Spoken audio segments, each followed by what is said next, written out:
We got along so well. We were right on track. Where did you go?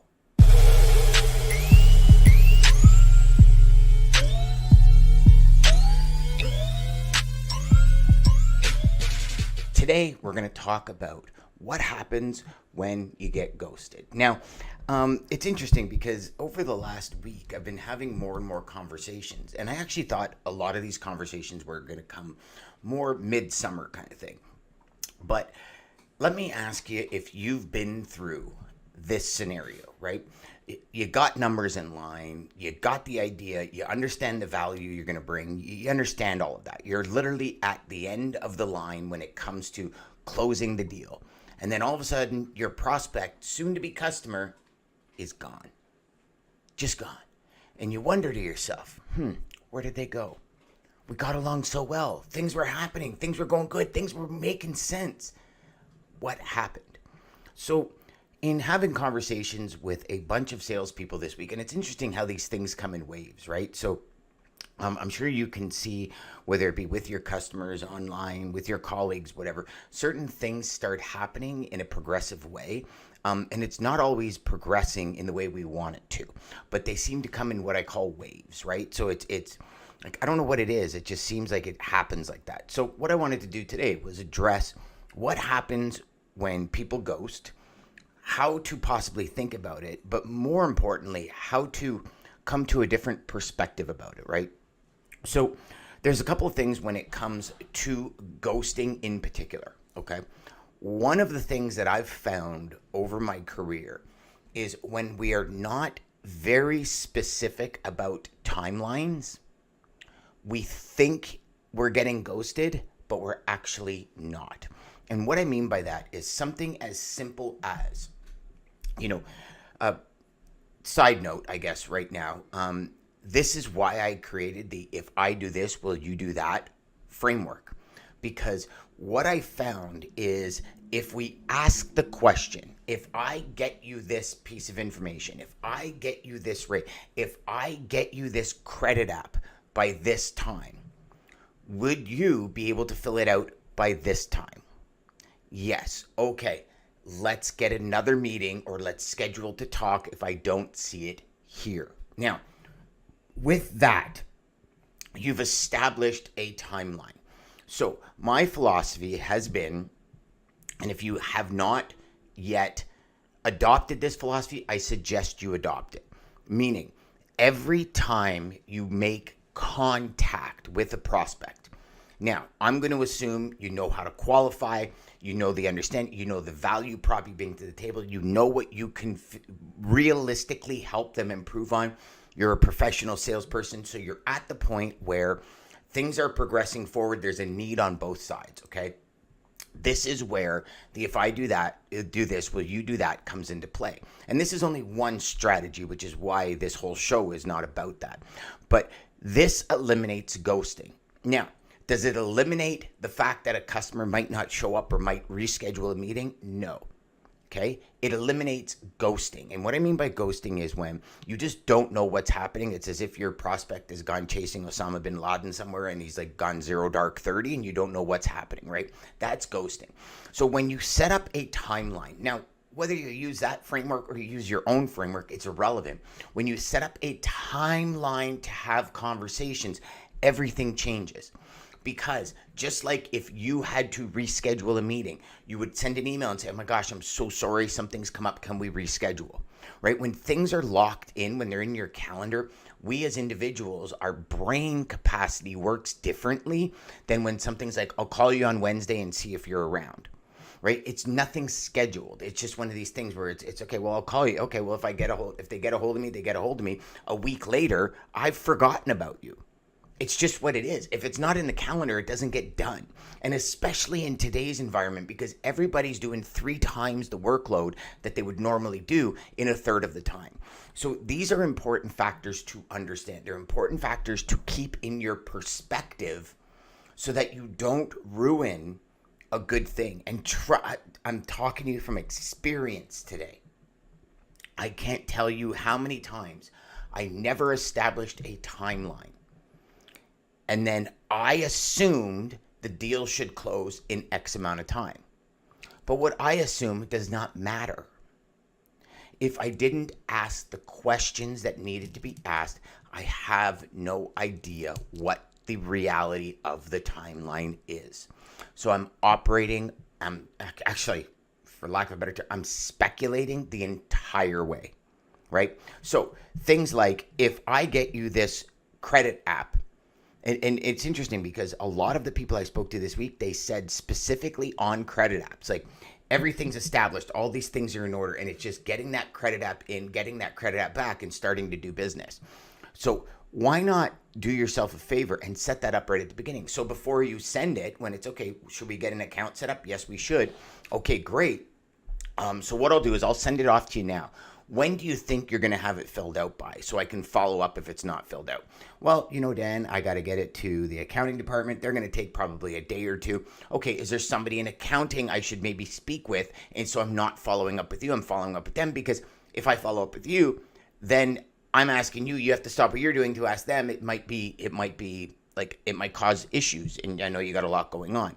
Yeah, you can speak to this person in accounting, or no, just go through me. So now you understand the process of who to speak to. Then what you do is say, okay, well, how long do you think it would take, or when could we expect this back? Because I want to make sure, and obviously this is not, a tactic just to push somebody forward. You want to understand your timelines. Every professional has timelines. Every professional sets times out to think for things to happen. Right? And this is where things like, okay, what's the deadline? But what's the real deadline? Not the fictitious deadline. Like, I can't tell you how many times I've asked people, okay, what's the deadline on this? And I'm talking about like the drop dead, the world's going to blow up if this is not in your inbox by this time. That's the real deadline. And if you don't operate on deadlines, a lot of the times you just, I guess for lack of a better term, if you don't know where you're going, any road will get you there. So if you don't know where you're going for what time, if you don't know that you're going for the credit app on Friday because orders are starting to come out Tuesday or Monday, you need the credit app by Friday. You need 24 hours to process it if we're going to start doing freight on Tuesday. Like, these are all established timelines that you should know, meaning how long does it take your company to process a credit app? You have to talk to the prospect about that. And how long does it take them to process your credit app so you understand when it comes back? See, that piece of the puzzle is the number one thing most sales reps forget to do, and then they think they're ghosted because we don't ask the questions we need to ask. So that's number one. Number two is fully understanding what your prospect is going through, right? So I'll go back to my story here for a minute. So we had a deal, probably about a $50,000 deal, which was a really big deal when it comes to sales training, okay? And the deal was pretty much done. And I'm talking as early back as 2019 this happened to me. So these are how anyone, I think, can sometimes get caught up in the deal and not ask the appropriate questions that need to be asked. So nobody's immune to it. I think everybody will fall back to this at some point in time. And it might be as simple as soon as you hang up the phone, you're like, oh, I forgot to do it. You call them back and you get it done. Or you just forget about it until you send the proposal, until you send the credit app, and then you start thinking, oh, I should have set up a timeline, right? So there's all these processes. 2019, $50,000 deal, big deal, because we were just launching the training company and like all these things. And this deal had to go through. It was one of these things where it was like imperative the deal went through to help the company become financially stable. And I never got a timeline. I just assumed it was going to close that day, maybe the next day, maybe the day after. And I got so caught up in the deal because it was a big deal, right? So like a $50,000 deal in sales training is probably like a $2 million deal in logistics, right? So fairly decent sized deal. You get 5 of those, you're running 10, 15 million a year, 5, 10 of those, you're good, right? So it's one of these things where I got caught up.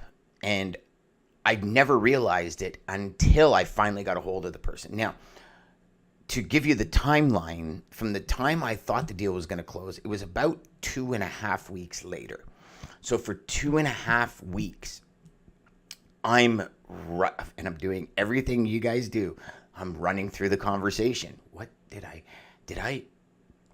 screw up somewhere? Did I say the wrong thing? Did I piss him off? Like all these things are running through your head, and I'm going through all the conversation, and I'm going, no. It was all the conversation. I'm going through the text. I'm like, here's him saying, done. Let's get it set up. Send me some information. Send me a proposal. And I never went back saying, perfect. If I get you the proposal today, when do you think you can get it back to me? Or when do you think you can send the wire? When can we set the accounts up? Why don't you give me the people's names? I can start setting up training schedules. And I never pushed that. I'm going to say push is the wrong word. I never pulled that deal into the open area to get that information. So I'm speculating at this point all the way. But in my head, it's like, no, this is the timeline, because that's a timeline I set forth in my head. Anyways, ends up happening 2.5 weeks later, after I've sent emails saying, if I pissed you off in some way, I'm really apologize that something happened with his mother. And he kind of just, team, take care of it. I'm disappearing for a bit. I'm going to go help my mom. Wasn't answering cell phone unless it was absolutely mandatory. Was only answering mandatory emails. So at this point, you look at sales training for my team, an issue with a family member. It's off the charts. It's off the charts more important than training your team, right? From an owner's perspective, when your mother is ill or something's going on, everything goes to the wayside, maybe besides your family. So understandable, right? I think we'd all be in that same position.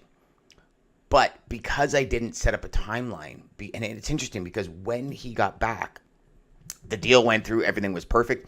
He never mentioned the text. So I brought it up to him one day. I said, listen, I apologize if I spammed you with texts and emails.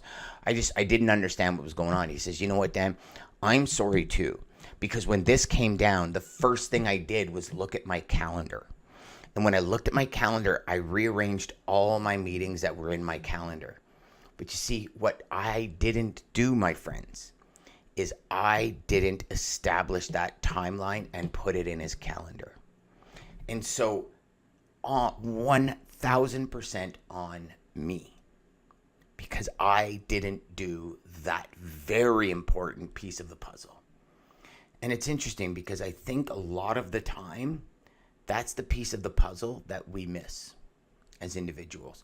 That's the piece of the puzzle that we as individuals tend to forget about because we're so tied up in the deal.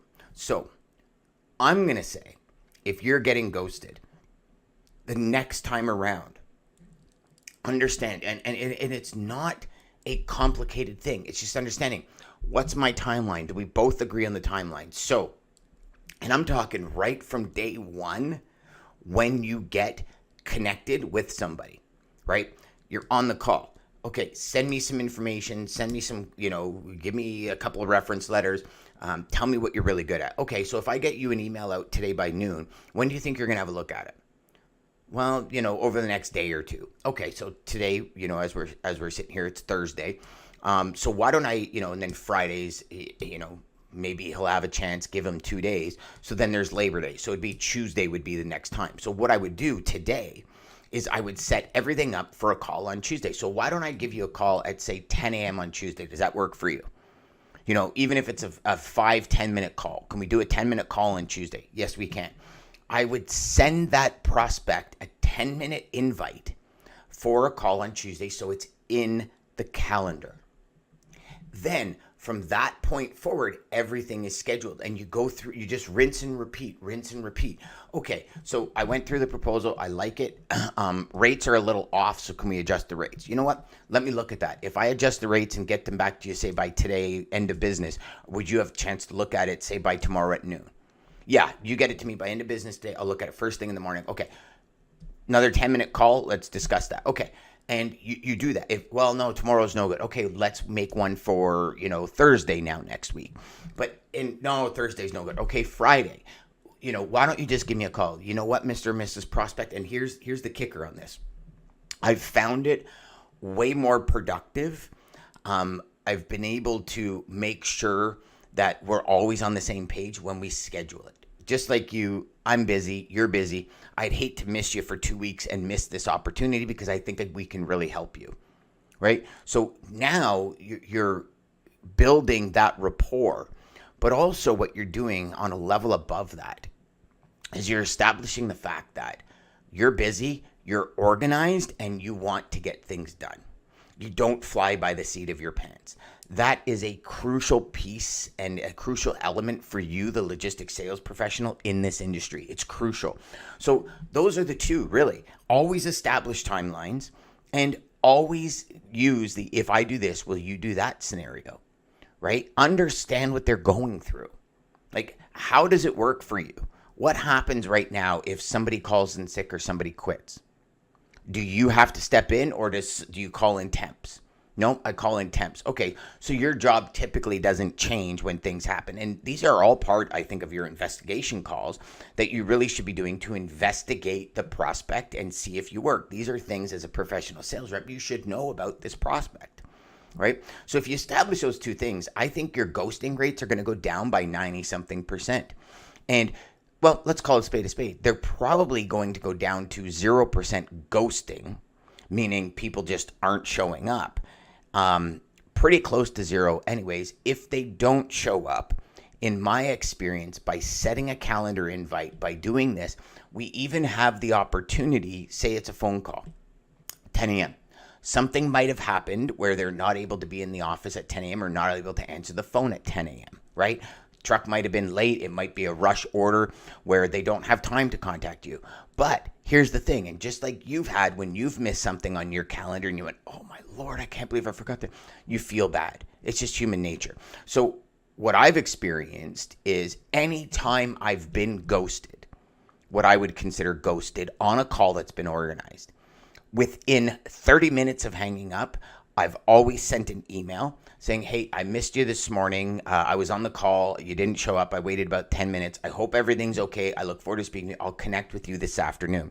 I get an email or a phone call back saying, Dan, I'm so sorry. This happened. I apologize. Let's have a chat this time. So that's the key when it comes to maintaining that timeline, is not arbitrarily giving yourself some kind of timeline that you just think it should happen in, because it's not about what we think. It's about what we schedule. And really, that's the end result, my friends. Scheduling matters, especially when people are busy, especially when they're busy. Like I often tell prospects and clients, you have my calendar. Just if there's an open block, schedule time. But I set in my calendar when people are scheduling. So if you use like Calendly or Google Calendar or anything, I set times as buffers. So I set a buffer in between. If I'm traveling somewhere, I'm driving to a meeting, I set that travel time in my calendar. So it's a matter of you really having that organization in your calendar to make sure you don't overcommit, because the last thing you want to do is overcommit, right? So I hope that helped you. I hope that helped you really understand maybe a different perspective about what we see as being ghosted, and maybe it's a fact that we haven't set it up appropriately for what we want to happen, or the process in which we want, or the process in which our prospects / clients operate in. That's the key, right? So take those two things, go to town with it, my friends, and go stop being ghosted. Until next time, remember, go out there, make every call educational, and crush your sales. We'll see you tomorrow.